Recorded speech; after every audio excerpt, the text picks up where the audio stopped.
Welcome to another Down the Rabbit Hole video. You've seen the thumbnail, so you know we're about to talk about this, the Rebel transport ship. But before I show you the toy, I wanted to show you this thing in the PlayStation VR mission that's available for the first Battlefront game. Because sitting in this X-Wing cockpit, using that VR helmet, and seeing the size of the original ship, at least in a scale that is sort of viewable and enjoyable, it's an immense ship, and I'm going to show you some other angles of this classic vehicle later. Just going to go past this other Rebel ship here. There you go. There's the back of the transport. Gives you an idea. And we're just going to zoom past that blockade runner, but I'm going to come back up to another Rebel transport. Because this thing here, like, this is a ship that I remember in The Empire Strikes Back and thinking, what on earth is that? It looks like a giant fish. And yeah, it is kind of. But it's a very cool looking ship. Now, I guess the idea is it's an empty hull that has got cargo boxes inside of it. And we're going to go in and see a lot closer those cargo boxes in just a bit. But really like the look of this. It's a very distinctive, it's got that ergonomic Rebel fleet look that sort of compared against what the Imperials had with their much more angular ships. But anyway, there it is and how it appears in PlayStation VR.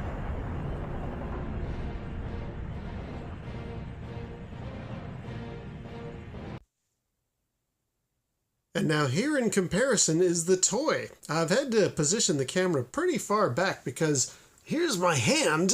This is an enormous toy. Like, what is this got to be? A couple of feet long easily?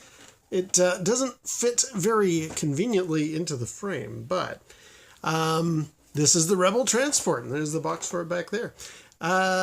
Very cool, very different from how it appears in the film.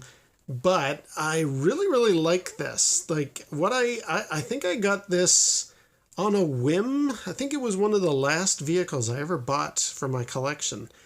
And the reason I got it, I will explain in a moment. But what I wanted to point out is at the front, remember there was like, it's basically an empty shell full of cargo contained boxes, little cargo boxes. On the toy, it's not. I mean, we've got a hint of some of those little boxes there, but it's sealed up. It's more solid than it is in its film version. Plus, I'm going to talk later about how this is not positioned on the center of the ship in the version you see on film or in Battlefront. But we'll get back to that. I wanted to show you this because the main reason I got this is it's actually a really handy carrying case. Here's the box. Strangely, it says Return of the Jedi, and yet we're talking about Hoth soldiers and stuff. In fact, it even says here, includes 5 Hoth backpacks and 4 asteroid gas masks. From The Empire Strikes Back.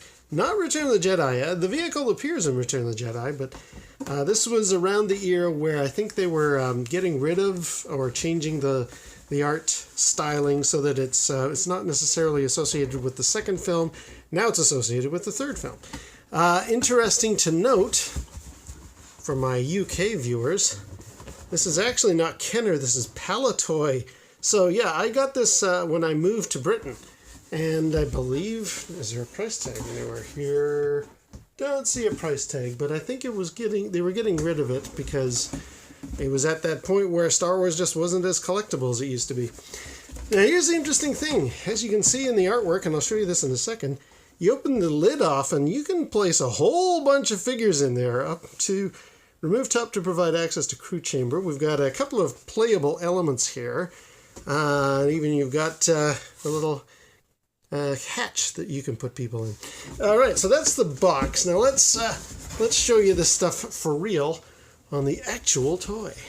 Now, what's really cool is this is in the wrong spot, but that's also kind of handy because it does open the whole thing up. It's a carrying handle for all these things, but it's also kind of the attachment, the switch that you would turn.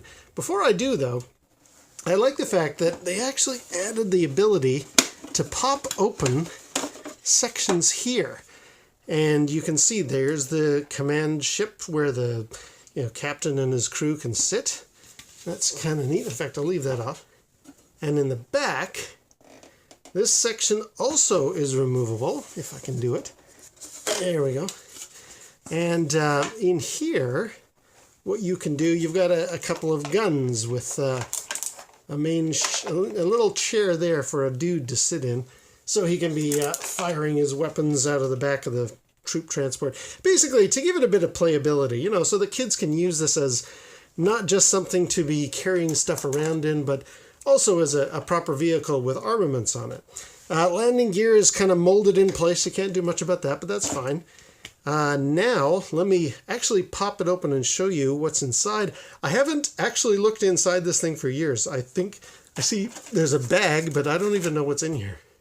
So, you take the handle, you kind of push forward or push down a bit. This rotates, and then the whole thing lifts off like a giant lid. There we go, revealing what's inside. And what is inside, anyway? So I've got bits of my Millennium Falcon. Oh, I got one of my turret gun things there. Oops, sorry for nudging the camera. I've got all of the weapons that I've held on to for all my guys. I've got some various bits for my snow speeder. And I even see, let me set that down. I even see a friend of mine had the Droid Factory, which came with a middle leg for R2-D2, and because the original R2-D2 toy didn't have a middle leg, you could just slide that in, and he looks a bit more like he does on film. And I think my friend was getting rid of his Droid Factory and said, "Here, you want the middle leg?" I'm like, "Yeah, sure." So that's that. Now, who all is inside here? We got a couple of rebel troops from Endor. We do have a Hoth commander. We got a guy from Bespin, the Sandman. Yeah, we're all over the map here as far as like who's on board. My same friend was very much into making models. He had a C-3PO he was getting rid of, and he said, "Hey, why don't we paint this guy to look like the white one that you see briefly in The Empire Strikes Back?"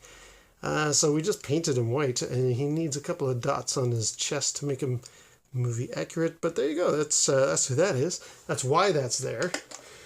Each of these little compartments has got little, what do you call them? Those little pegs for the foot.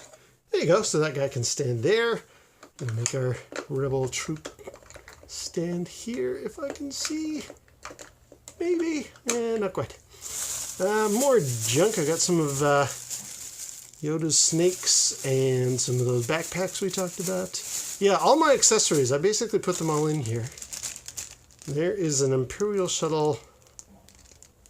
Oh, that's a canopy from an Imperial shuttle, but that's not the one I have. Regardless. More bits. There's a bit from a playset. And in this bag are even more guns. So yeah, basically, because of my friend, who was also a big Star Wars collector at the time, he had warned me, make sure you put all your guns in one place so that you know where they are, because you're going to lose them. So I have. All these fellas have all got their weapons in those bags. There's the hatch that I talked about, where you can... I guess the objective is that's where the prisoners can go. It basically is just a little hole here. Maybe that's supposed to be the the ramp that they walk up, but it's way too small for one of the figures to go into. And, as the box said, you can actually pop this out and make it its own little, shooting platform thing. So that's also kind of handy. Let me once again address this thing on the top. Very useful for being a lid. The whole thing kind of goes in. It rotates in a little clasp at the bottom and locks into place so you can carry it.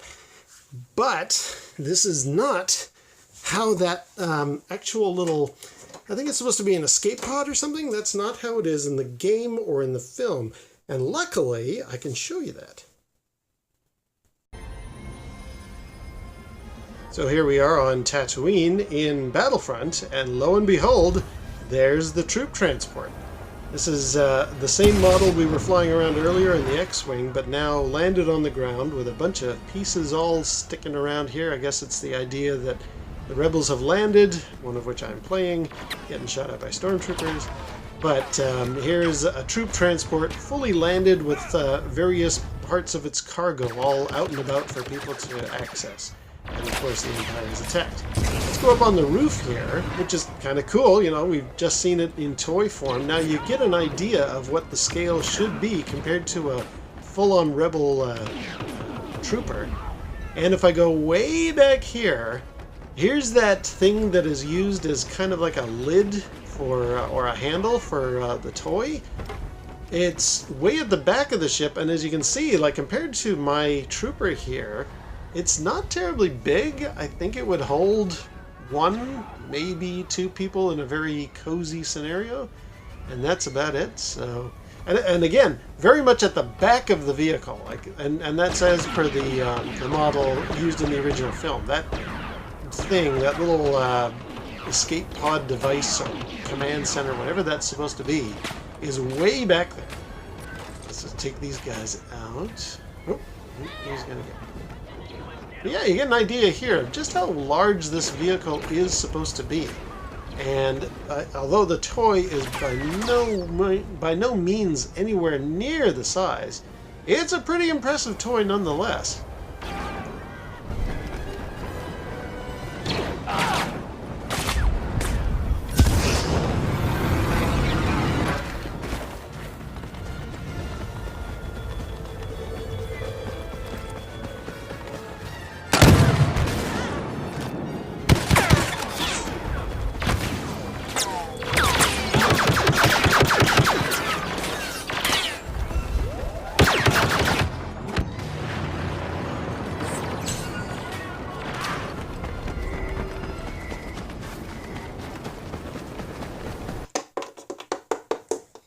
Yeah, I don't think this is quite the right scale. I tried, but yeah, this little trooper trying to run under that ain't gonna work. And again, you can see that handle should be further back. But having now run it in the game and running it with a real action figure, you can see the scale is off. But having said that, still a huge toy, very, very cool, and just super handy because it's also a carrying case. I love it. Anyway, hope you enjoyed it too. And until next time, we'll see you down the rabbit hole.